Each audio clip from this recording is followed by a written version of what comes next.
I'm John Niehaus, Director of Program Development for the National Association of Flight Instructors.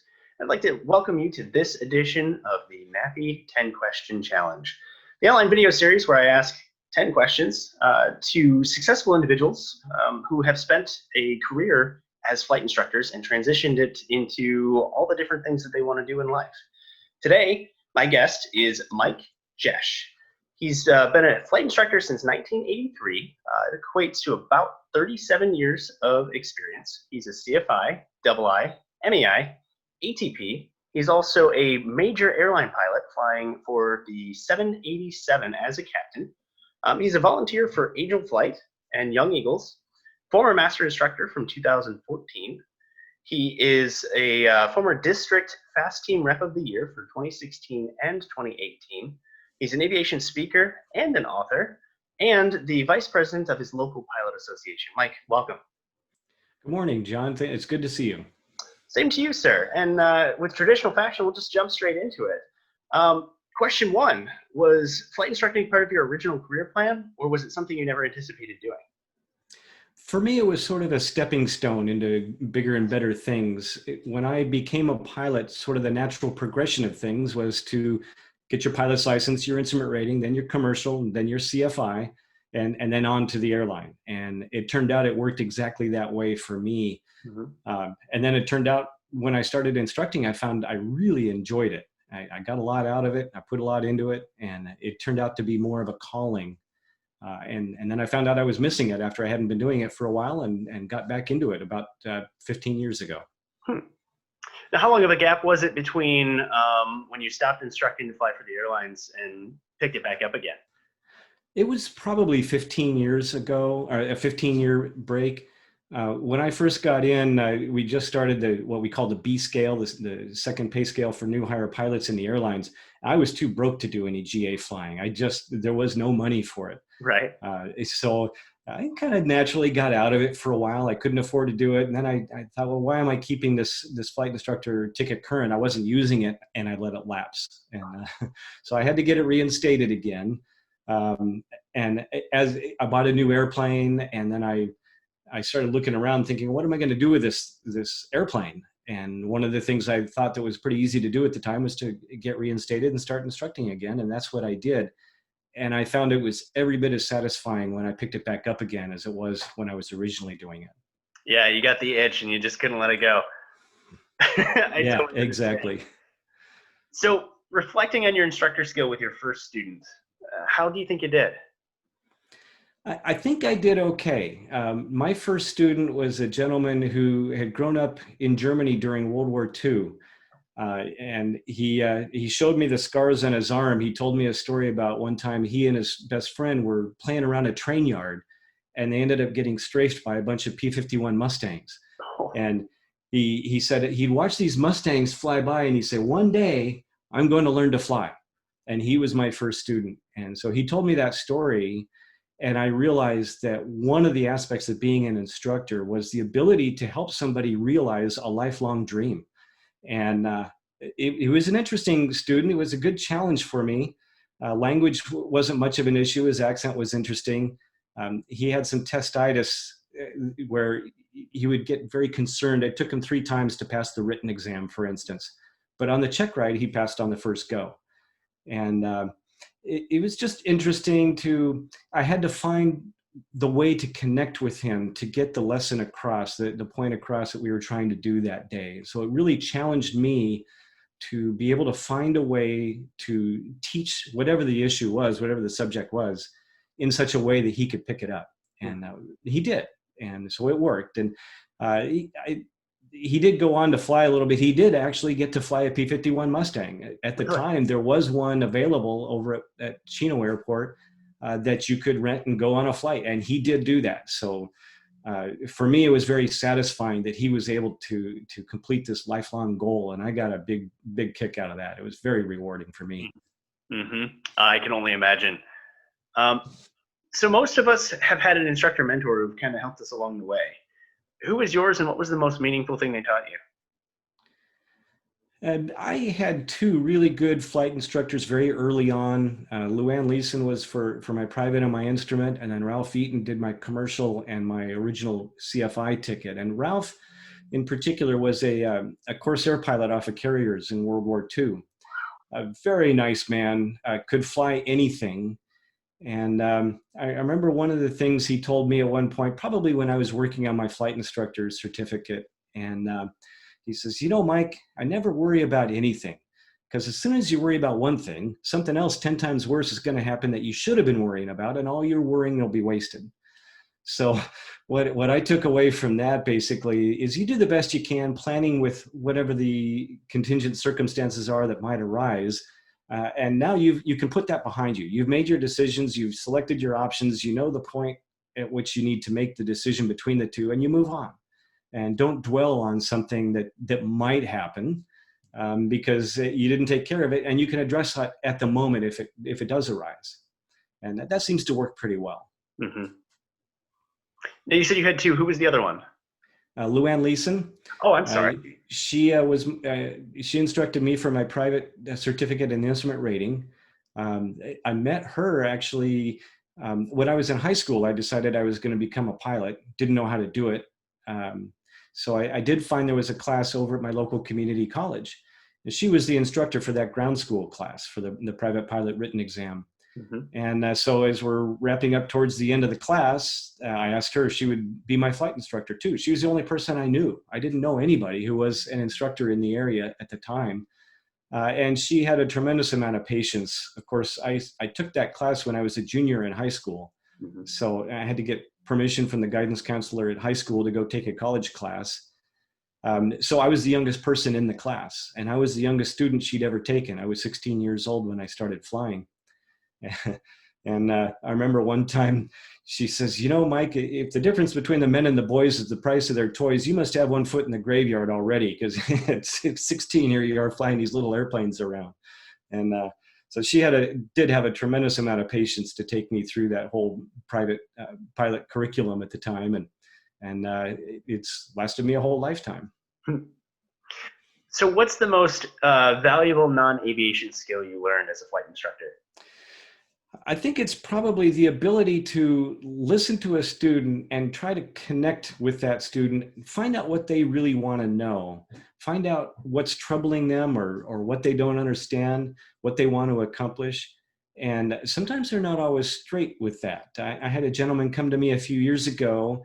He put a new Aviation IFD navigator in his airplane, where it had previously had a Garmin GNS navigator in it. And he came to me and said, I want to learn how to work this Aviation. So we worked on that, and I flew it for quite a while with him. And then I realized what he really needed was an instrument proficiency check. He hadn't been instrument current for almost 30 years. So in some respects, it was going back to the beginning as far as instrument rating goes. Everything had changed with GPS navigation. The regulations were largely the same, but I had to figure out that's what he wanted. And so sometimes when a student asks something, I find there's really something else that they are trying to get to, and they don't know how to phrase it or are afraid to phrase it sometimes in the best way.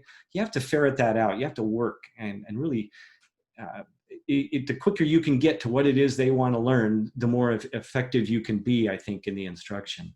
Mm-hmm. It did finally work out, and we had a good time flying. Sure. You know, and the same technique is useful when you're actually trying to then transmit that knowledge, because sometimes the students will say, oh yeah, I totally get it. And you kind of get this look on their face where you're like, I'm not sure you're being completely honest. It's okay to ask that question. So yeah, my daughter one time was showing me some math homework one day, and she got the right answer at the end, but she didn't show her work. And I kind of had a suspicion that maybe she had stumbled on the right answer that happened to work. So I kind of poked around that a little bit. And sure enough, it turned out that she had used a completely different algorithm that just happened to get the right answer. So I figured out that she wasn't really learning what she needed to learn the way they wanted to teach it at that moment. So this was one of the ways that I was able to apply this skill, was I figured out she didn't have it the right way, figure out what the right way is and help her through that. Yeah, I mean, a good instructor digs a little bit deeper, and yeah, I think that's a great thing. So what do you enjoy most about flight instruction? For me, the best part about instructing is when the light bulb finally goes on and the whatever it is they want to learn clicks. I got this again just the other day. I had just done some wings activities with a friend of mine who became a flight instructor back when it was a rating, probably not long after I was out of diapers. He's an older gentleman, and he comes to me for his proficiency work, and he has a Garmin 430 in his home-built airplane. And boy, could he fly that airplane. He was so good, so sharp, everything way beyond the standards. And so we had a great time flying, but that 430 was still kind of bugging him. So just a couple days ago, we got on a Zoom call like this, and I put the 430 simulator up on the screen, and we spent 2 hours going through some tricks with that Garmin navigator.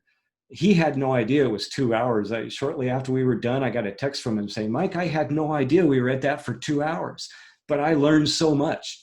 So, anybody can teach anybody anything at some point. And I really, when that light bulb got on, especially for somebody like that, so much more experience as an instructor than me, and I was able to help him out through that. That's really satisfying. I really get a lot out of that. Yeah, and it's interesting because as an instructor, you do come across people who have way more time than you or way more experience than you. And sometimes it causes a intimidation factor for the newer pilot. I don't want to say younger instructor, but newer pilot. And it's important to recognize that you do have things that you can teach, even the most experienced pilot, depending on the subject. Yeah, that's very true. I remember probably a little over a decade ago, I had a client come to me and he needed a flight review. He owned a single engine Commander, a gorgeous airplane, and I had never flown one before. So it was kind of funny. We get in the airplane, get all loaded up, and I'd known him personally, actually through Angel Flight. And he starts the engine up, and then he's just sitting there, and nothing's happening. So I'm pretty patient. Okay, maybe he's just got to get his wits about him. And finally, he took a deep breath, and he said, Mike, I got to tell you, I'm really nervous. So, what are you nervous about? He says, well, I'm just a 1,500-hour private pilot in this little airplane. He says, you're a 15,000-hour airline captain over there. You said, how can I possibly measure up to your standard? And I said, well, for one thing, that's not my standard. It's the standard in the PTS at the time. I said, for another thing, I've never been in a single engine Commander. So you know way more about this airplane than I do. So, kind of lower the temperature a little bit and set him at ease a little bit. And we had a great flight, and we continued to fly for many years. That's awesome. That's awesome. So what is your most interesting, scary, or fun story you've had with a student? I remember I was fortunate in that I didn't, well, I guess you could call it fortunate. I didn't do a whole lot of full-time instructing. I was a full-time instructor for only about 8 or 9 months before I got my first airline job. But I remember one student, I was trying to prep him for solo, and he was doing a pretty good job flying the airplane, but the traffic pattern was causing him some trouble, and in particular go-arounds. And he would struggle with the go-arounds, the right order of business. And so we're working the pattern, and I call it, actually the air traffic controller called a go-around for traffic in front of him on the runway. So we're getting low on final. I was going to call a go-around anyway, but the tower did instead, which is even better, I think. So he does this go around, he nails it. He's finally got it perfect. I think, oh, this is great. He's climbing out, makes his crosswind turn, turns on downwind again, gets up to pattern altitude and levels off. And the control tower says, oh, Cessna so-and-so. He says, sorry about that go around. We'll get you on the ground this time.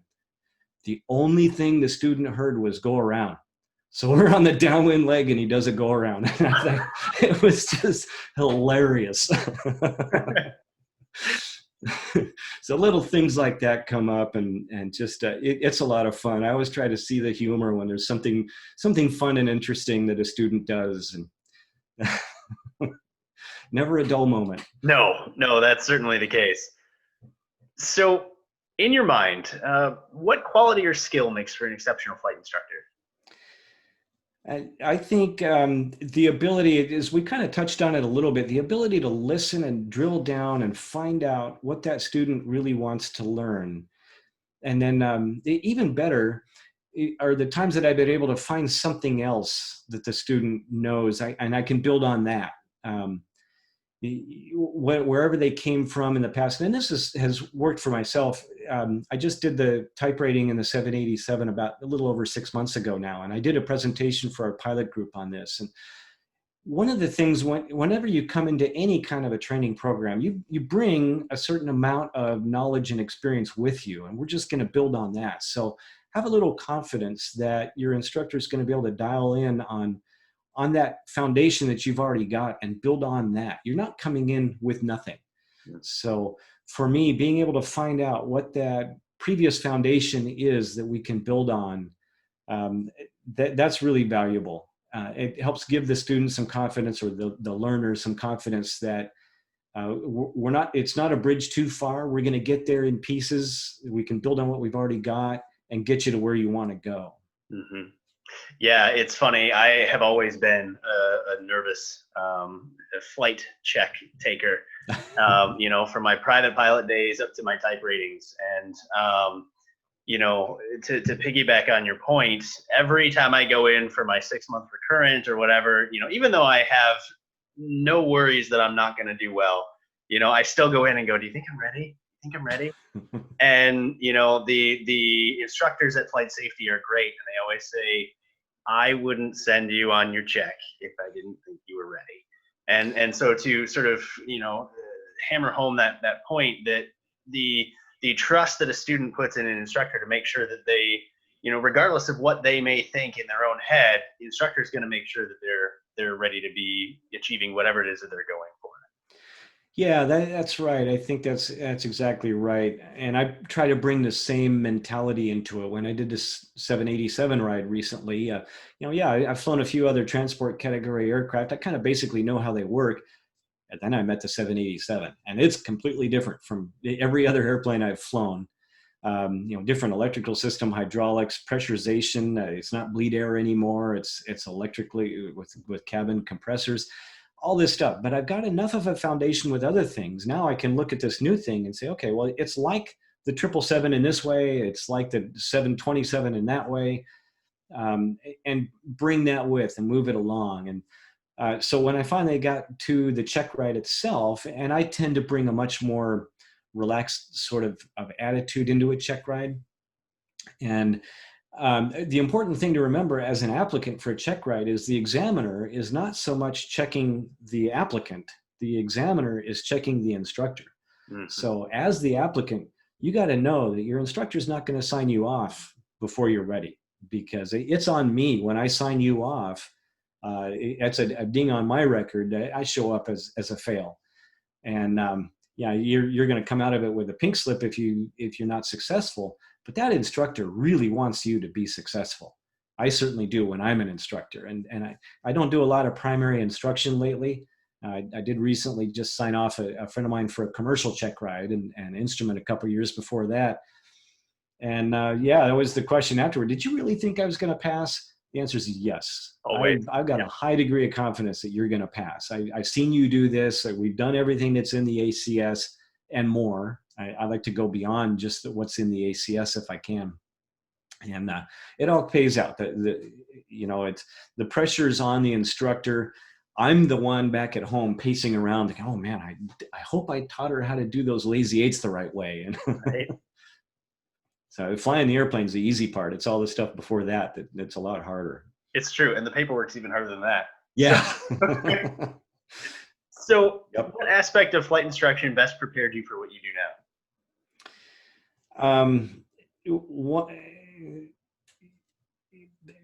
For what I do now, one of the things I have to do is when I sit down with a crew, I've got to assess, and I'm flying this airplane on long haul trips with three other pilots and myself.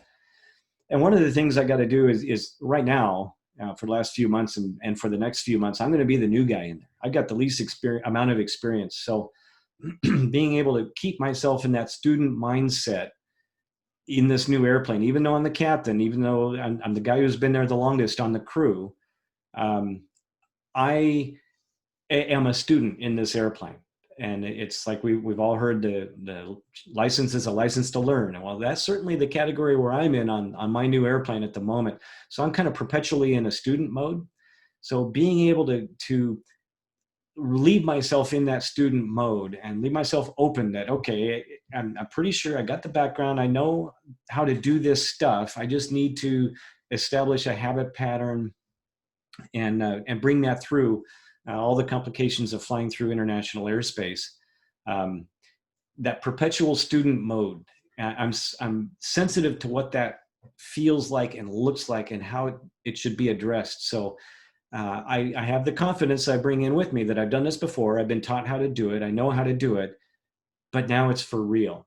And I think bringing that mentality into everything I do just makes it a little bit easier to deal with the weird stuff that comes up. Mm-hmm. Does that make sense? It does. I mean, it not to reshape your own words, but from the instructor side, if you constantly have that frame of mind of this is what the student's going through, then you're going to be more sympathetic to the trials and tribulations of learning plateaus and the frustrations that come when a maneuver doesn't go as well as they had hoped, even though they've been practicing. And so transitioning that into the lifestyle and the training of an airline captain, it makes perfect sense to me.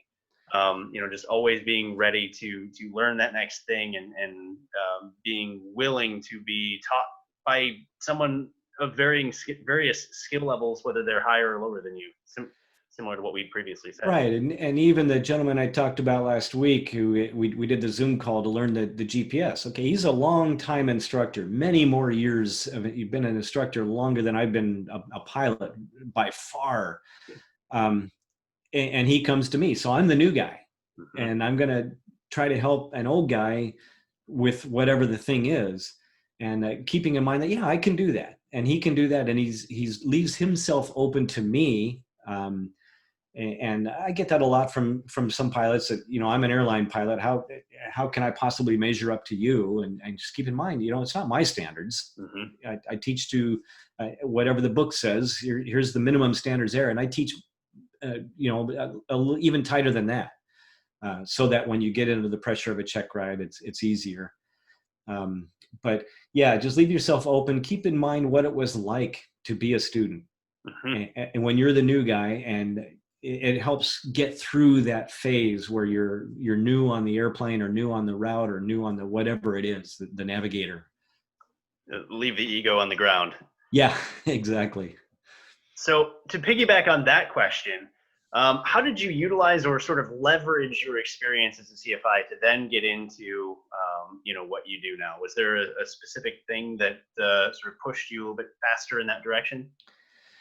Well, one of the things that I found out was take every opportunity you can to meet people, to do new things, to grab an opportunity that comes your way. You're never going to know when an opportunity shows up.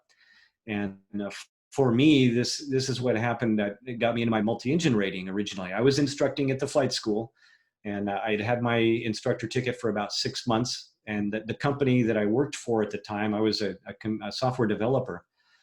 And there was a big trade show going on, and they forgot to book airplane tickets to this trade show until the week before. They called me up. They knew I was a pilot. And said, "What can you do?" And I said, "Well, we got a 210 on our rental line. I could take that." It was gone on a 3-week trip. So the only airplane that even had a chance of working was a Cessna 310. I went to my boss and said, "What should we do?" So we went over and took the chairman of the board of the company for a ride in the 310. We get on the ground. He says, "I got to buy this airplane. I got to have this airplane." "What's the big deal?" He says, "You don't get it. I grew up watching Sky King. I got to have this airplane." It was a 310. So that opportunity, I saw a chance there and leveraged that into my multi-engine rating. 2 weeks later, I had 45 hours and a multi-engine rating in my pocket. Wow. 6 months later, I had 400 hours of 310 time and 340 time later on. So now I'm competitive. Now I've got all the experience and ratings that I need to have a commercial multi-engine instrument. And it was an opportunity that popped up. Yes. And in that case, it was through my employment, but other things come up. Somebody has an airplane that he used for business, and he wasn't able to make a trip one day. He knew I was there. He knew I was current in a 210 and I could fly it. So here, fly my dad up to Northern California in this 210. And all these opportunities leverage themselves into more experience in different ways. And so not just airplanes, but new ratings, new equipment, new whatever it is. An opportunity to learn something new is always going to be beneficial. And perhaps even more beneficial is the people that you meet along the way. You never know when somebody somewhere is going to have an opportunity for you to exercise your skill, and that's going to fill out your logbook a little bit, and it's going to help somebody out. It's going to help you out. And so leave yourself open when these things come along, and be ready, willing, and able to grab that opportunity when it comes. Mm-hmm. Yeah, that's great advice. And to take that one step further, if you had a single thing to say to a new instructor for success in the profession, what would it be? I'd say always keep learning new things. And whether that's attending a seminar somewhere, when we can get back into in-person seminars, or attending webinars online, leave yourself open to learning new stuff. Always keep a little list of things that you want to do. Currently on my list are that I'd like to finish my glider class rating. I flew about 4 or 5 hours of glider 30 years ago. I never finished that rating, and I remember it being some really fun flying. Mm-hmm. So that's something that's on my short list of things I want to do. I'd love to get my float ratings, single and multi-engine C. And the people I know who have done it said, "Oh, Mike, you've got to do that. It's the most fun you'll ever have." So always be ready to fill out your experience level one way or another. Some new ticket, learn a new navigator. I recently took a class on Aviation navigators. I'm pretty fluent with Garmin's. The Avidynes, not so much. I struggle with them a little. It's a whole different way of thinking. Mm-hmm. But I'm trying to leave myself open to further developing my skill with that stuff. And any chance you've got to learn something new is almost always going to make you a better pilot. Even something as simple as learning how to fly formation. Now, I've been doing some formation in my Cessna and in some Moonies, and it'll make you a better pilot. And it's hard to say how or when or why, but rest assured, anytime you get a new skill, it'll make you a better pilot. Well, and like you said previously, I mean, that new skill may be the reason why you get the next thing, because somebody comes to you and says, "Hey, I need some training in an Avidyne," and you just happen to be the only one that raises their hand and says, "I know what this is." Next thing you know, that's a new job. It's a new friend. It could be any different thing. Yeah, and word gets out that you're the guy for that kind of navigator. And people, when they install some new piece of equipment or buy a new airplane, they're always looking around to the pilots who already have that gear and ask them the questions. I've been doing a lot of Mooney instruction lately, new type checkouts in Moonies that are new to pilots. So my name is out there a little bit. I'm getting a lot of phone calls for that, and getting to do a lot of flying and meet a lot of really great people and have a lot of fun. And it's a fantastic airplane. And I've always had a soft spot in my heart for Moonies. When I was 15 years old, the very first airplane I ever got my hands on the yoke of was a brand new Mooney 201.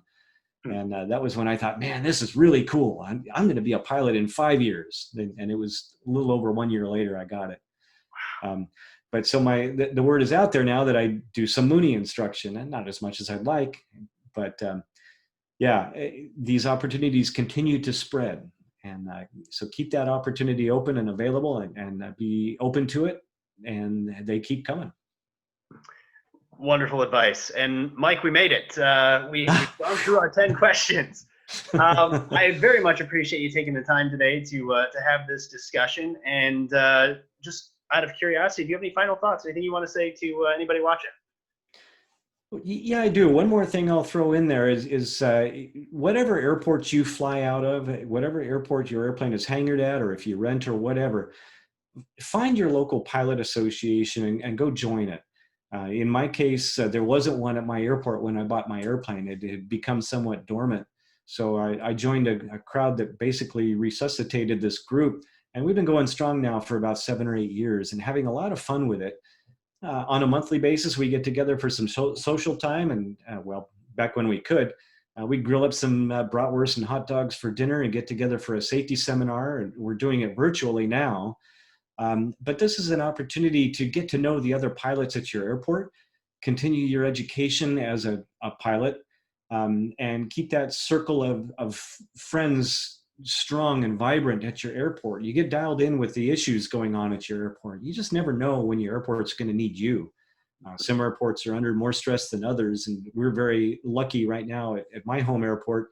We've got a very vibrant community. It's very dialed in with the management of the airport, the city that owns it, with the ATC facility that operates the approaches into it, everything. And it's a great opportunity to get to know the people around you and learn more stuff. It makes you a better pilot. And I'm also a member of the California Pilots Association, and I feel very strongly in the program that they talk about is the 3-tiered level of airport defense. The first tier is your home airport. The second tier is the airports in your region or your state. And then the third tier is the national. And for that, we have groups like AOPA and EAA, NAFI, that will support you and your habit, if you will, your avocation, your hobby, whatever it is for you. These levels of support are critical, and they need you to be a part of it to make it work and to make sure your airport is there for you when you want to go flying. I couldn't agree with you more. And so once again, thank you so much for joining us today. You're welcome, John. Thanks for having me.